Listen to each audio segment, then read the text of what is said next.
अस्सलाम वालेकुम viewers, Usama Abu Bakar advisor state and builders Bahria town Karachi के प्लेटफॉर्म से सबसे पहले अपने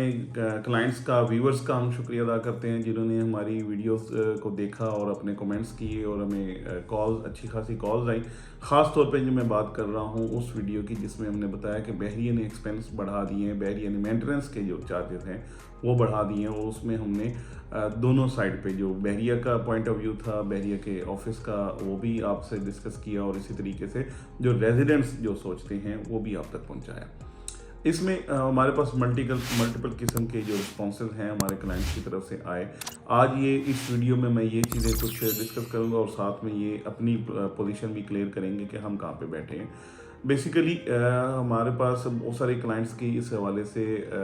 अप्रिसिएशंस के लिए भी कॉल्स आई कि आपने ये चीज़ें हाईलाइट की, बहरिया की मैनेजमेंट को बताया। इसी के साथ साथ बहुत सारे ऐसे क्लाइंट्स भी थे जो ये कह रहे थे कि बहरिया ने जो ये चीज़ें बढ़ाई हैं, इवन देन ये जो कराची में या किसी भी और कम्युनिटी में या किसी टाउन की अगर आप बात करें तो उसके हिसाब से बहुत ज़्यादा कम है। कि बहरिया के आज भी एक्सपेंसेस अगर उसकी फैसिलिटीज़ को, उसकी इंफ्रास्ट्रक्चर को, इन चीज़ों को, सारी चीज़ों को देखा जाए तो बहरिया के एक्सपेंस आज भी कहीं ज़्यादा कम हैं उन लोगों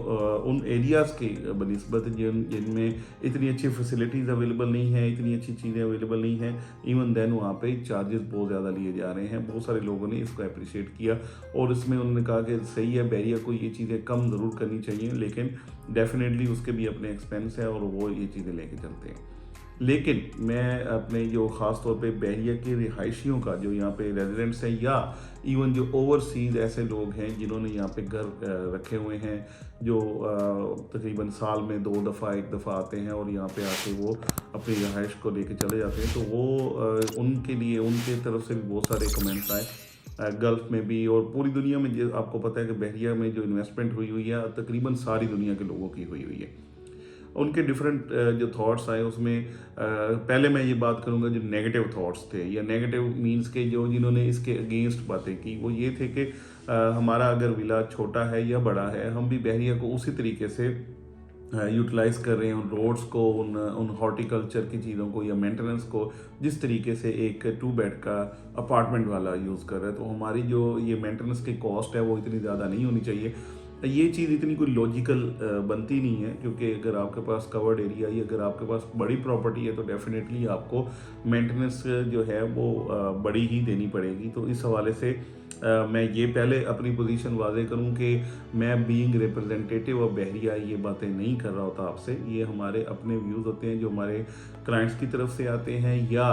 हमारे जो बहरिया के साथ, जो मैनेजमेंट के साथ या ऑफिस में जो हमारी बातें होती हैं वो आप तक हम पहुँचा रहे होते हैं। इसमें हमारा सिर्फ एनालाइज ज़रूर करते हैं, चीज़ों को बताते ज़रूर हैं, लेकिन रिप्रेजेंट हम अल्टीमेटली अपने क्लाइंट्स को ही कर रहे होते हैं और उन्हीं के साथ ये सारी बहारें, ये सारी चीज़ें बेसिकली क्लाइंट्स के साथ ही हैं। ये बहरिया का बनना, बहरिया का चलना, इसकी मेंटेनेंस और ये सारी चीज़ें उन ही लोगों की वजह से हैं जो यहाँ पे या रिहाइश करके बैठे हुए हैं या यहाँ पे इन्वेस्टमेंट जिन्होंने की हुई है। डेफिनेटली वो ही सबसे ज़्यादा इम्पोर्टेंट है और हम भी यही कहते हैं और यही करते हैं कि सबसे ज़्यादा इम्पोर्टेंस हमारे उन्हीं क्लाइंट्स के लिए है, उन्हीं रेजिडेंट्स के लिए है जो यहाँ पे रह रहे हैं, जिनकी यहाँ पे इन्वेस्टमेंट्स हैं। अब बात कर लेते हैं कि ये बहरिया के जो मेंटेनेंस के चार्जेस हैं और इस तरीके से बहरिया ने बढ़ाया है, तो ये जो रेजिडेंट्स हैं वो क्या कहते हैं।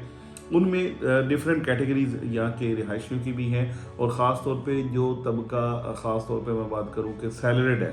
वो इस चीज़ को बहुत ज़्यादा देख रहा है कि ये बहरिया की तरफ से जो मेंटेनेंस चार्जेस में इजाफा किया गया है ये काफ़ी हायर साइड पे है और इसको बहरिया को चाहिए कि थोड़ा सा रिड्यूस करें। इलेक्ट्रिसिटी के जो एक्सपेंसेस हैं, जैसे बाकी वो slabs all over the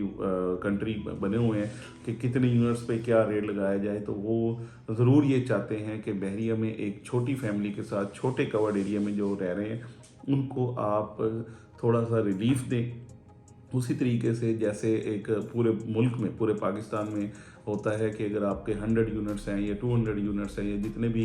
electricity के यूनिट्स हैं, उस हिसाब से उस स्लैब में आके आपको उसकी कॉस्ट आए। तो इससे जो बेसिकली रिहायशी हैं बहरिया के, नंबर ऑफ जो रेजिडेंट्स हैं वो भी बढ़ेंगे, और उसके साथ साथ ये बहुत अच्छा एक इजाफा और अच्छा हो जाएगा कि बहरिया के उन लोगों को सुख का सांस मिलेगा जिन लोगों ने यहाँ पे यहाँ की क्वालिटीज़ को देखते हुए, यहाँ की मेंटेनेंस को देखते हुए, यहाँ की सेफ्टी सिक्योरिटी को देखते हुए यहाँ पे आके रिहाइश की। उन लोगों को इसमें काफ़ी अच्छा मज़ीद एहसास होगा, उनकी जेब के ऊपर बर्डन कम पड़ेगा, और इस तरीके से मेरे ख्याल में ये बहुत अच्छा एक काम हो जाएगा। बाकी आपकी जो सजेशंस हैं हमारे क्लाइंट्स की, हमारे व्यूवर्स की, उसको हम बिल्कुल बहुत ज़्यादा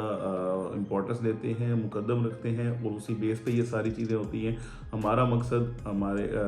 अपने क्लाइंट्स की, अपने व्यूवर्स की आवाज़ बहरिया तक पहुंचाना और बहरिया की चीज़ों को अपने क्लाइंट्स तक कम्युनिकेट करना है। वो हम अपना काम कर रहे हैं, और इंशाल्लाह पूरी दयानतदारी से, ईमानदारी से ये काम इंशाल्लाह हम जारी रखेंगे। बाकी मज़ीद आपकी इस हवाले से कुछ आरा हैं, कुछ कहना चाहते हैं, कुछ बताना चाहते हैं, यहाँ पे कुछ सजेशंस देना चाहते हैं, तो आप हमारे इस चैनल को यूज़ करते हुए हमें हमारे कमेंट्स के अंदर ज़रूर बताएं। हमारे चैनल को सब्सक्राइब करके हमें बताएं कि आपको जो ज़्यादा से ज़्यादा जो अपडेट्स हैं रिगार्डिंग बहरिया टाउन कराची ये मिलती रहें। Thank you so much for watching.